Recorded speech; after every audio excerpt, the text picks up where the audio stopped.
శ్రీమాత నమః. ఇప్పటి వరకు ఆన్లైన్లో వస్తువులు కొనుక్కోవడం, ఆన్లైన్లో పెళ్లి చూపులు, ఆన్లైన్లో మాట్లాడుకోవడాలు, ఆన్లైన్లో పూజలు వ్రతాలు చేసుకోవటం అంతవరకు చూసాం. కానీ అది కాస్త ముందుకు వెళ్ళి ఆన్లైన్లో అంత్యక్రియలు. మీకు ఒక వీడియో చూపిస్తాను, చూడండి. ये थे शिवचरण रतन गुप्ता। एक समय में बड़े कपड़ा व्यापारी हुआ करते थे, लेकिन समय ने करवट बदली। 3 बेटियों को पाल पोस कर बड़ा किया, लेकिन फिर एक समय आया जो अपनी पत्नी के साथ वो महाराष्ट्र से सोनीपत एक वृद्ध आश्रम में चले गए। वृद्ध आश्रम में एक दिन उनकी पत्नी, उनकी अर्धांगिनी उनको छोड़कर हमेशा के लिए चली गई। फिर वो बीमार रहने लगे, इस उम्मीद में कि जिंदगी जी पाएंगे तो अपनी बेटियों से मिल पाएंगे। लेकिन बेटी अपनी जिंदगी में व्यस्त कमाई कर रही थी।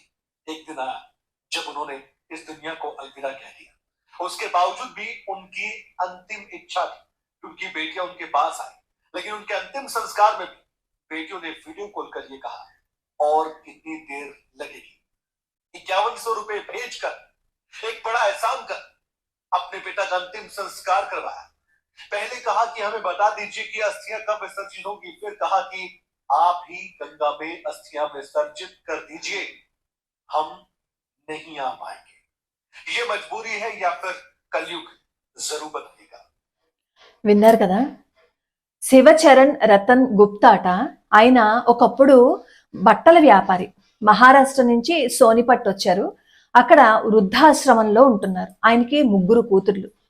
ఒకళ్ళేమో నేపాల్లో ఉంటారట, మిగిలిన 2 కూడా భారతదేశంలోనే ఉంటారు అని నాకు ఆ వీడియోలో అర్థమైంది.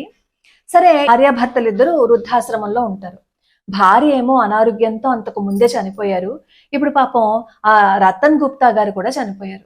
ఆ వృద్ధాశ్రమ యజమాని ఆ పిల్లలకి ఫోన్ చేశారట, ఇలా మీ నాన్నగారు గతించారు, మీరు రండి అని. అప్పుడు వాళ్ళు చెప్పిన సమాధానం ఏంటంటే, మేము రావడానికి కుదరదు, మాకు సమయం లేదు అని 5,000 రూపాయలు పంపించారు. ఆన్లైన్లోనే అంత్యక్రియలు చూస్తున్నారు వాళ్ళు. మీరు ఎంతసేపు చేస్తారో చెప్పండి, మీరు చేసేసిన తర్వాత మేము స్నానం చేసి వస్తామని కూడా అన్నట్టు కొన్ని వీడియోస్లో అది కూడా చూపించారు.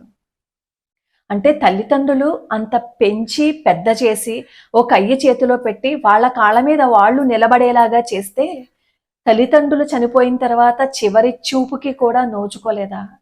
మరి ఆ ఆస్తి వాళ్ళు వాడుకోకుండా ఉంటారా?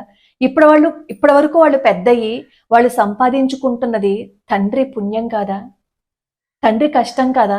అదేది గుర్తులేదా? అంత దూరంలో ఉన్నట్ట, రాలేకపోతున్నట్ట. సరే, ఆయన ఏమో అన్నట్ట, ఏమనంటే పోనీ అస్థికలు తీసుకురావడానికి రండి, తీసుకువెళ్ళడానికి అని. మాకు దానికి కూడా ఖాళీ లేదు, మీరే గంగా నదిలో కలిపేసేయండి ఆ అస్థికలను కూడా.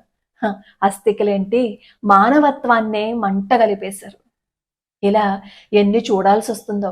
నిన్న ఎవరో కామెంట్ పెట్టారు నాకు ఛానల్లో, అమ్మ మేము బ్రతుకుండగానే మా పిండ ప్రదానాలు మేము చేసుకోవచ్చా అమ్మ, ఎక్కడ చేసుకోవాలని చెప్పి అడిగారు.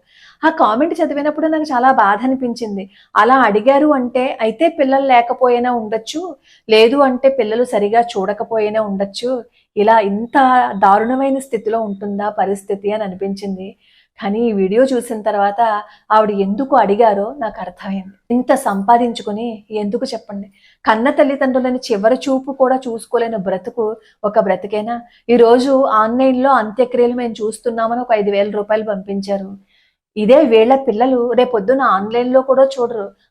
చనిపోయిందా, సరే అయితే అట్నుంచి అటే పంపించేయండి అని చెప్పి అంటారు. ఇది పాత వీడియోనా కొత్త వీడియోనా ఇది పక్కన పెట్టండి.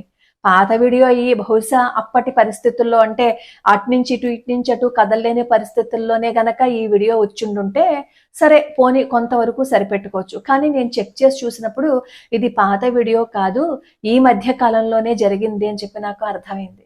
ఎప్పుడు జరిగినా తల్లిదండ్రులు చనిపోతే చివరి చూపుకి కూడా చూడ్డానికి ఇష్టం లేని పిల్లలు ఉంటే ఏంటి, లేకపోతే ఏంటని చెప్పండి.